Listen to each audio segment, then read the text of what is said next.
Natalia is from Kharkiv. To reach this refugee center in Poland, she had to take 4 trains. It meant 2 difficult days on the road with her mother-in-law and her mother. I cannot sleep normal whole month at home because, you sleep a little bit, maybe 1 hour, 2 hours,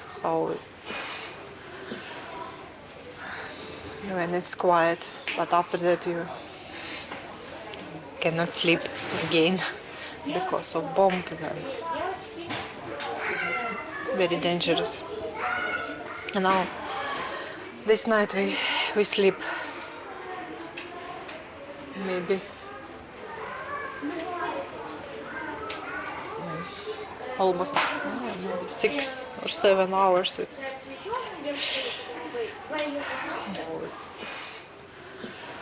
now we feel safe here. It took Natalia over a month to convince the elderly women to leave their hometown. Her husband had no choice but to stay, as men of fighting age are blocked from leaving the country. He's now transporting people and medication with his car in a ruined city. Destroyed our center of the city. It was very beautiful. Houses from 19th century. They stay in First World War, Second World War, and now 21st century. And it's destroyed. It's terrible. Natalia is a child of the Soviet Union. Her mother is Ukrainian, her father Russian. She's horrified that their 2 countries are now at war. Our city was very loyal to Russian. It never was a problem to speak Russian because maybe it's a Russian speaks city. We all have some relations with Russians.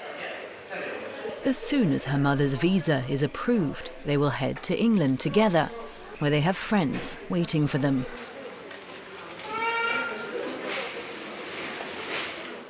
Most people stay here for between 2 to 3 days. There are 450 beds available at the centre.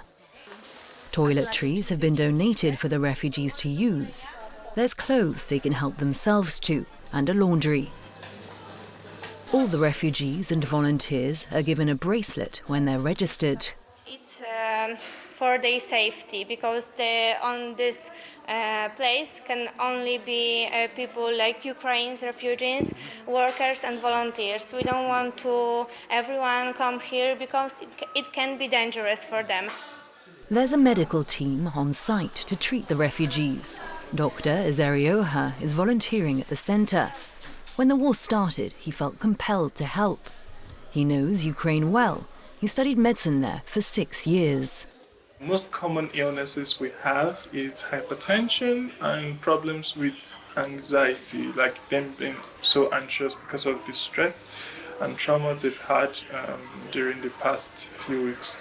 Around a dozen volunteers are on hand each day to try and help comfort the refugees, who often arrive exhausted and emotionally drained. Yulia left her home in Kiev on February the 28th. She's now working as a translator in the reception center. I know the situation inside and I know how it is hard, because it doesn't matter what house destroyed, your house or their house. You have a great pain in the heart. So even if you see some smile of people, yes, after they crying, so you do a good work, I think. Our people very brave, very courageous, and they don't afraid, and even me, I would like to come back also. And not after a while, but I'm thinking to come back now. Marina also hopes to return to Ukraine one day. For now, she's heading to Berlin with her 2 daughters. It took her nearly 48 hours to reach the Polish border from her hometown of Zaporizhia. Тому що в нас вже дуже неспокійна ситуація. По області вже окуповані території, малі міста окуповані. Там гуманітарна зараз проблема наразі. У неї чоловік також залишився. Ми поки тут. Поки тут дуже дякуємо Польщі, що вони такі щирі і допомагають. Насправді дуже вони такі, велике в них серце, дуже велике в них серце. Nearly 3 million Ukrainian refugees have crossed into Poland since the start of the war. The majority of those fleeing the conflict are women and children.